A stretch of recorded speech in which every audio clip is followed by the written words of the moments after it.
On a quiet morning at the Jet Propulsion Laboratory, a team of researchers monitoring deep space transmissions caught something unexpected: a faint, irregular pulse that didn't match the usual data patterns from Voyager 2, this iconic spacecraft. Launched in 1977 and now over 12 billion miles from Earth, had not sent anything anomalous in decades. Yet here it was, an unmistakable anomaly in its transmission, a signal embedded within the stream of background data.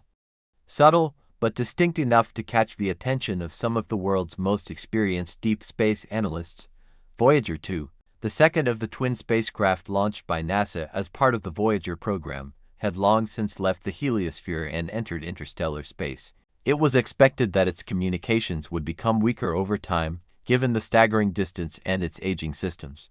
But what unfolded in this new transmission defied every forecast and challenged the limits of current astrophysical understanding. It wasn't the signal's strength that drew astonishment, but the structured, almost rhythmic pattern embedded deep within its telemetry, far too deliberate to be noise, and too structured to be an artifact of cosmic interference. At first, scientists assumed it must have been a system echo, perhaps a feedback loop caused by a glitch in its transmission subsystem. Redundancies and safety protocols embedded into Voyager's design were extensive, and the team had seen many data artifacts before. But this time, the pattern repeated not just once, but in a loop that seemed to carry a format, a set of frequency pulses split across narrow bands and space with unsettling precision. The transmission was not random. It bore the hallmarks of something intentionally constructed, as though it had been meant to be found. Teams from JPL, SETI, and various global astrophysical observatories began poring over the data. Advanced algorithms and pattern recognition systems were deployed to dissect every fragment. What they began to uncover pushed the conversation into uncharted territory. The signal, buried beneath layers of standard probe diagnostics, seemed to contain structured interval segments of data that, when mapped visually, took the form of repeating geometric waveforms. Even more bizarrely, some of these segments mirrored prime number sequences and harmonic oscillations, features typically associated with intelligent encoding. The implications were staggering. Voyager 2, which hadn't received a software update in decades, was now behaving in a way completely outside the bounds of its original programming. The spacecraft's onboard systems, designed in the 1970s, had no capacity for AI or adaptive reconfiguration. The only plausible paths were either an unthinkable internal malfunction that resulted in a spontaneously ordered data sequence, or the influence of an external force, something that had interfaced with Voyager's communication systems and rerouted its outgoing message. No one wanted to say it out loud at first. Even among the most seasoned scientists, the idea seemed too outrageous, that perhaps Voyager 2 had been touched literally or electromagnetically by something beyond human understanding. But the data didn't lie. As international space agencies got involved, reviewing copies of the transmission independently, consensus began to solidify around one point: this was not a natural event. It wasn't solar wind interference or gravitational lensing. The transmission was deliberate. What made this even more haunting was the timing. Voyager 2 had, for decades, traveled through the void in relative silence.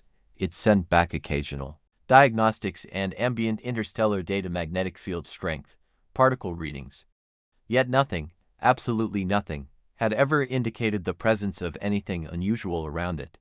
There were no high-energy bursts, no nearby stars with flaring events, no black hole proximity alerts. It had been sailing smoothly through the endless dark until now. The idea of something or someone manipulating Voyager 2's systems without triggering any mechanical or energetic disturbances posed deep questions.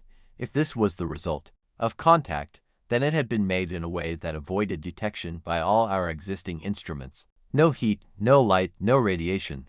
Just a subtle whisper, hidden in an old probe's voice, like a message smuggled through time and space. Some theorists speculated that an intelligence might have encountered Voyager 2 and decided it wasn't ready to make itself fully known. Instead, it left a breadcrumb, a signature written in Voyager's own language. A remarkable feature of the hidden transmission was how it mirrored aspects of the so-called golden record, the phonograph disc mounted on both Voyager spacecraft, intended as a message to any intelligent life that might find them. The newly detected waveform contained echoes of harmonic structures similar to those encoded in the original record. but the harmonics were warped, slightly refracted through a pattern that suggested transformation, like someone responding in kind, but with their own dialect. The signal wasn't a direct mimicry, but it had familiarity to it, and that familiarity was the most chilling part. It was as if the message was saying, "We heard you." Teams worked around the clock attempting to trace the origin of this modulation. Some engineers tried to determine if Voyager 2's own circuitry could have deteriorated in such a precise way as to cause this. The odds, however, were astronomical. The system responsible for handling its transmission had redundancy built in on every level. Even minor power fluctuations were anticipated in its design. None of those could account for what looked like a nested language pattern. What also fueled the mystery was the length of the signal. It wasn't a blip, it went on for several minutes. Given the limited battery power of the probe, this was an extravagant expenditure of energy for something that served no technical diagnostic purpose.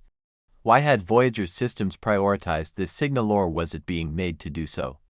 As the story broke to the public, theories exploded across the globe. Some pointed to long-held beliefs about extraterrestrial intelligence, suggesting that Voyager had finally fulfilled its purpose not as a scientific instrument, but as a beacon.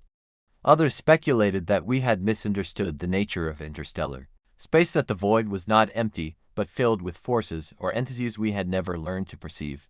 But within the scientific community, the implications reached even deeper. If Voyager 2 had truly received an intentional modification to its transmission, it changed the entire understanding of communication beyond Earth. It suggested not only the presence of intelligence, but an intelligence that had waited patiently, perhaps for decades before making its first gesture through our own creation. That idea alone was enough to shake the foundations of astrophysics, cosmology, and even philosophy. There was also an unnerving sense of reciprocity. Humanity had launched Voyager as a message in a bottle, a simple declaration that we exist. Now, decades later, the bottle had been touched, possibly opened, and returned subtly altered. Whoever had done so had remained utterly silent. Apart from this singular whisper, the lack of further activity didn't lessen the impact, it intensified it. A voice that says only one thing tends to say it with meaning. Among those studying the data, a quiet urgency began to grow. Was this the first part of a sequence? Was the transmission a test to see if we could decipher it, a kind of interstellar handshake extended to those capable of understanding? Or was it merely a marker, like a signature left at the edge of our reach, indicating the boundary of something greater? If Voyager 2 had truly been contacted, it meant that communication across the stars was possible, not in abstract theory, but in reality. It meant that a message could be passed through a repurposed signal, that something out there knew how to read our tools and speak back through them.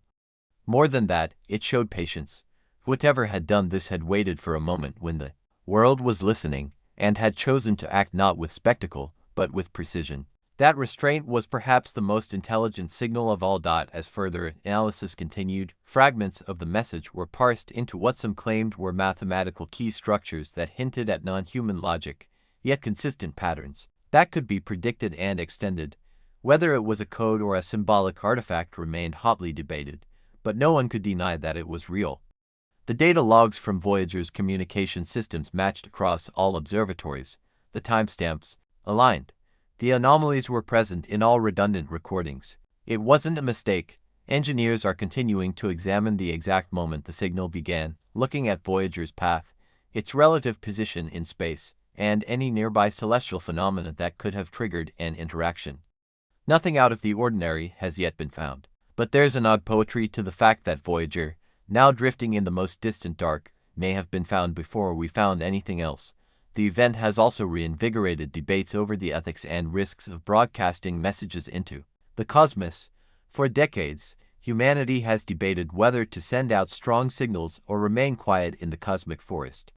Voyager 2's signal seems to suggest that even silent ships can speak if someone chooses to use them. And if that's true, then the galaxy might be a much more connected place than we ever imagined, just running on frequencies we haven't yet learned to hear. For now, Voyager 2 continues its journey as it has for nearly 50 years, quiet and undisturbed. But those few minutes of strange, structured signal have altered the trajectory of our imagination forever.